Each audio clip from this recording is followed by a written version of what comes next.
একটা বাসায় আছেন আর বাসাটা চেঞ্জ করতে চাইছেন, আর একটা বাসার খোঁজ করতে গেলেন, দেখলেন ওই তো আমার মতোই, আমার বাসা তো পানি পড়ছে আর ভাঙা ভাঙা পচা, আর এই বাসা ওই রকম, তো বাসা চেঞ্জ করবেন? কখনো চেঞ্জ করবেন না। এই হচ্ছে আজকালকার মুসলিম বিশ্বের অবস্থা। মুসলিমদেরকে দেখে অমুসলিমরা বিবেচনা করে, মুসলিম দেখে ইসলাম দেখে না। কোরআন সুন্নাতে ইসলাম আছে, ইসলাম দেখে না। ও ইসলাম হচ্ছে থিওরিক্যাল বিষয়, ওটা দেখতে যায় না। দেখছে মুসলিমের চেয়ে মুসলিম চোর, মুসলিম বেঈমান, মুসলিম সুদখোর, মুসলিম ঘুষখোর, আর মুসলিমরা শিরিক করছে, মুসলিমরা আমাদের মতোই করছে। আমরা যদি আপনার রথযাত্রা করি, এরা তাজিয়া করছে, বা ঈদে মিলাদুন্নবীর জুলুস করছে। পার্থক্য কোথায়? পার্থক্য কিছু নেই। আমরা আমাদের ধর্ম করছি, ওরা ওদের ধর্ম করছে, কাছাকাছি সবাই কি। সুতরাং তারা হককে চিনতে পারে না যে হক কোথায় আছে। হক অস্পষ্ট করে দিচ্ছি আমরা, অথচ হক ছিল স্পষ্ট। জি, অকলিল হক মির রব্বিক, রবের পক্ষ থেকে কোরআনে কারিমে রয়েছে, নবী করিম সাল্লাল্লাহু আলাইহি ওয়াসাল্লামের হাদিসে রয়েছে। বলছিলাম যে নেতৃত্ব, আসল নেতৃত্ব হচ্ছে দ্বীনের নেতৃত্ব। এই জন্য কোরআন সুন্নাহর আলেমদের মহব্বত অন্তরে একেবারে নিঃস্বার্থে থাকে, কোনো স্বার্থ থাকে না, ঠিক না? ইমাম আবু হানিফা, শাফেঈ, মালিক, তার আগে সাহাবায়ে কেরামদের কথা বলা উচিত। রাসূলুল্লাহ সাল্লাল্লাহু আলাইহি ওয়াসাল্লাম পরে সাহাবায়ে কেরাম, তাবেঈন, তাবা তাবেঈন, ইমাম আবু হানিফা, শাফি, মালিক, আহমদ, ইমাম বুখারী, মুসলিম, মুহাদ্দিসিন কিরাম, তাদের সাথে ভালোবাসা। জি, অথচ 1000 বছর 1200 বছর আগে চলে গেছেন তারা, তাদের সাথে ভালোবাসা নেই। কত ভালোবাসা চিন্তা করেন, কত ভালোবাসা আছে। কোনো স্বার্থ আছে? কোনো স্বার্থ নেই। তার সাথে দেখা হয়নি, একই যুগের কোরআন সুন্নাহ আলেম, কোনোদিন জীবনে দেখা হয়নি, কিন্তু অন্তর থেকে ভালোবাসেন। কিসের জন্য? এটা হচ্ছে আসল নেতৃত্ব, আসল ইমামত। এই হচ্ছে আসল ইমামত। ইব্রাহিম আলাইহিস সালামকে আল্লাহ রাব্বুল বললেন, ইন্নী জাইলুকা লিন্নাস ইমামা, তোমাকে আমি মানব জাতির জন্য ইমাম বানাতে চাই। ইব্রাহিম আলাইহিস সালাম বললেন যে একা হব আমি আমার বংশের লোকের জন্য চাই। মানুষ ভালো চাইবে, তাই না? আপনাকে যদি কোথাও বড় কোনো সম্মান মর্যাদা দেওয়া হয়, তো আপনি চিন্তা করেন, আমরা ছেলে মেয়েদের কথা চিন্তা করবেন যে ওদের জন্য একটা ভালো রাস্তা খুলে দিই, ঠিক না? জি, আমার বংশধরের জন্য একটা ভালো একটা পজিশন করে দিই। দুনিয়ার ক্ষেত্রে আপনারা চিন্তা করছেন, ইব্রাহিম ইসলামের চিন্তা হচ্ছে দিনের ক্ষেত্রে, দিনের ইমামত। কিন্তু হে আল্লাহ, ওয়ামিন যুররিয়াতি, কালা ইব্রাহিম আলাইহিস সালাম আল্লাহকে দরখাস্ত করলেন, ওয়ামিন যুররিয়াতি, আমার সন্তানদের মধ্য থেকে আল্লাহ ইমাম বানাও। শুধু আমাকে একা নয়, আমার বংশ তুমি ইমাম বানাও, নবী রাসূল পাঠাও, যারা পৃথিবীর মানুষের নেতৃত্ব দেবে, মানুষকে সঠিক পথ দেখাবে, সিরাতে মুস্তাকিম দেখাবে, জান্নাতের রাস্তা দেখাবে। কালা ইব্রাহিম আলাইহিস সালামের জবাবে আল্লাহ বলছেন, লা ইয়ানালু আহদিজ জালিমিন, ঠিক আছে, তবে তোমার বংশের লোক যদি জালেম হয়ে যায়, তাহলে আমার প্রতিশ্রুতি জালেমদের কাছে পৌঁছবে না। আমার যে ওয়াদা প্রতিশ্রুতি, তা জালেমরা লাভ করতে পারবে না। অর্থাৎ তোমার বংশধর যদি শিরকে লিপ্ত হয়, যেমন মক্কার মুশরিকরা, কুরাইশ ইব্রাহিম আলাইহিস সালামের বংশধর, ঠিক না? বনি ইসরাইল, ইসহাকের, মক্কার লোকেরা ইসমাইল আলাইহিস সালামের মাধ্যমে ইব্রাহিম আলাইহিস সালামের বংশের, তাই কি? ঠিক কিনা? ইব্রাহিম আলাইহিস সালাম কয় ছেলে? ইসমাইল আলাইহিস সালামের মাধ্যমে মক্কার লোকেরা ইব্রাহিমের বংশের, ঠিক না?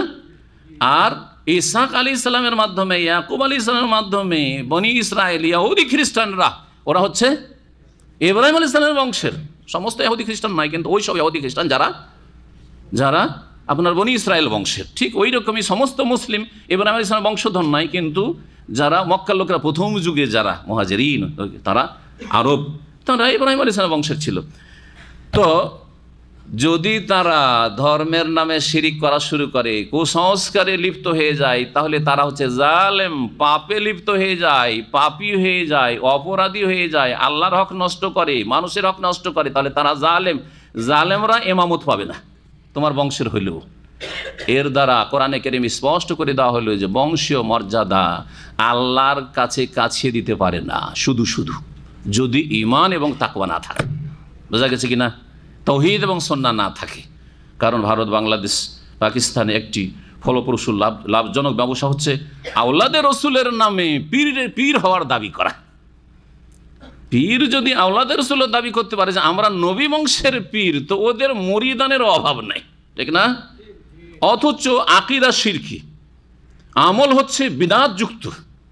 জি, তাদের সুন্নতের জায়গায় বিদআতে দখল করেছে, তাওহীদের জায়গায় শিরকে দখল করেছে। আকীদা শিরকি আকীদা, হুলুল, ওয়াহদাতুল ওজুদ, তাসাউরে শেখ, ফিল্লা ফানাফির রসুল, আল্লাহ তারা বিলীন হয়ে যায়, রসুলে বিলীন হয়ে যায়, ফানাফি সাহেব পীরে তারা বিলীন হয়ে যায়। হ্যাঁ, এইসব শিরকি আকীদা ধর্মের নামে সুফিবাদের, পীরদের, আর বলে তারাই হচ্ছে আল্লাহর ওলি। না, আল্লাহর ওলি না, অন্য কারো ওলি। ভালো করে বুঝে রাখেন। জি, এরা হচ্ছে জালেম। সুতরাং লা ইয়ানালু আহাদিজ জালিমিন। দুনিয়ার ভক্ত দেখে ধোকা খাবেন না, বরং আল্লাহর কাছে তারা এমামত পাওয়ার যোগ্যতা রাখে না। এমামত পাবে তারাই যারা তৌহিদ প্রতিষ্ঠাকারী, যারা সুন্নতের অনুসারী, ইব্রাহিম আলাইহিস সালামের মতো হানিফা মুসলিমা হইতে পারবে যারা। জালেমরা আমার প্রতিশ্রুতি লাভ করবে না, অর্থাৎ তোমার বংশের জালেমরা পাবে না। তবে যারা সৎকর্মশীল তাদেরকে দেব। কথা সত্যি দিয়েছেন। হ্যাঁ, আল্লাহ দরখাস্ত কবুল করেছেন। ইব্রাহিম আলাইহিস সালামের পরে ভালো করে যদি দেখেন আপনি দিনের ক্ষেত্রে, তাহলে সমস্ত নবী রসুলগণ ইব্রাহিম আলাইহিস সালামের বংশের। ইব্রাহিম আলাইহিস সালামের বংশে ইসমাইল আলাইহিস সালাম নবী হলেন, আর ইসমাইল আলাইহিস সালামের বংশে একজন রসুল যদিও, কিন্তু তিনি হচ্ছেন সবচাইতে বড় শ্রেষ্ঠ রাসূল, সাইয়্যিদুল মুরসালিন, খাতামুন নাবিয়িন, সাইয়্যিদুস সাকালাইন, মুহাম্মদুর রাসূলুল্লাহ সাল্লাল্লাহু আলাইহি ওয়াসাল্লাম। সারা বিশ্বের সমস্ত মানুষের জন্য তিনি নবী রসুল আসলেন। ইন্নী রাসূলুল্লাহ ইলাইকুম জামিয়া ওয়া মা আরসালনাকা ইল্লা রাহমাতাল লিল আলামিন। রসুল একজন, কিন্তু বহু রসুলের চাইতে বেশি তার দাওয়াত হচ্ছে ব্যাপক। ইসহাক আলাইহিস সালামের বংশে সমস্ত বনি ইসরাইলের রসুল, আম্বিয়া বনি ইসরাইল। ইসহাক ইয়াকুব আলাইহিস সালামের বংশে, ইয়াকুব আলাইহিস সালামের দ্বিতীয় নাম ছিল কি? ইসরাইল। সুতরাং সমস্ত নবীদেরকে কি বলা? আম্বিয়ায়ে বনি ইসরাইল বলা হয়। বনি ইসরাইলদের নবী মুসা, ঈসা, ইউসুফ, ইউনুস, দাউদ, সুলাইমান, আইয়ুব, এইভাবে আপনি জাকারিয়া, ইয়াহিয়া, ঈসা, যত নবী রসুল এসেছেন, ইব্রাহিম আলাইহিস সালামের পরে ইসহাক আলাইহিস সালামের বংশের সমস্ত নবী ইব্রাহিম আলাইহিস সালামের বংশেরই। জি হ্যাঁ, দোয়া কবুল হয়েছে না হয়নি? এরা সকলে সৎকর্মশীল ছিলেন, কেউ তারা জালেম, সকলে জুলমুক্ত ছিলেন। কিন্তু যারা জালেম হয়েছে তাদেরকে আল্লাহ জাহান্নামে পৌঁছে দিয়েছেন। জালেম হয়েছে আবু লাহাব, জালেম হয়েছে আবু জাহাল, জালেম হচ্ছে উতবা, শাইবা, রবিয়া, জালেম হয়েছে মক্কার বড় বড় নেতা কাফের মুশরিকরা, যারা বদরে 70 জন নিহত হয়েছে, আর যারা ইসলামের শত্রুতা করেছে তাদেরকে জাহান্নামে আল্লাহ পৌঁছে দিয়েছেন, তাদের অনুসারীদেরকে ওই রকমই। আল্লাহ তারপরে বলছেন ওয়াইজ জাআলনাল বাইতা মাসাবাতাল লিন্নাস ওয়া আমনা। আর স্মরণ করো যখন কাবা ঘরকে, আল বাইতা মানে বাইতুল্লাহ, কাবা ঘর, মহান আল্লাহ বলছেন ওয়াইজ জাআলনাল বাইতা মাসাবাতাল লিন্নাস, যখন আমি কাবা ঘরকে বানিয়ে দিলাম সমস্ত মানুষের জন্য মিলন কেন্দ্র। মাসাবাতানের একটি অর্থ হচ্ছে সম্মিলন ক্ষেত্র বা মিলন কেন্দ্র, যাই কিছু বলবেন। মাসাবা যখন এই অর্থ নেবেন তখন শব্দটি আসবে আরবি যারা বুঝেন ভাষা, সাবা ইয়াসুবো থেকে। সাবা ইয়াসুবো মানে হচ্ছে ঝাঁপ দেওয়া, সাবা ইয়াসুবো মানে ঝাঁপ দেওয়া, মাসাবাত মানে ঝাঁপ দেওয়ার স্থল। মানুষ সারা বিশ্ব থেকে এক জায়গায় ঝাঁপ দিয়ে আসে, সেটা হচ্ছে মানুষের সম্মিলন কেন্দ্র, হ্যাঁ, মিলন স্থল। এই মাসাবাতানের অর্থ একটি হইল। মাসাবাতান আরেকটি অর্থ হচ্ছে সওয়াব থেকে। মাসাবাতান তাহলে সাবা ইয়াসুবো থেকে নয়, বরং সওয়াব থেকে। সওয়াব মানে কি? নেকি, পুণ্য। হ্যাঁ, এই জন্য কেউ কেউ অনুবাদ করেছেন, স্মরণ করে যখন বাইতুল্লাহকে আমি বানিয়েছিলাম বিশ্বের সমস্ত মানুষের জন্য পুণ্যস্থল। হ্যাঁ, পুণ্যস্থল, নেকির জায়গা। এত নেকি মক্কায় রয়েছে, হারামের ভিতরে রয়েছে, যেই নেকি কোথাও পাবেন না, ঠিক কিনা?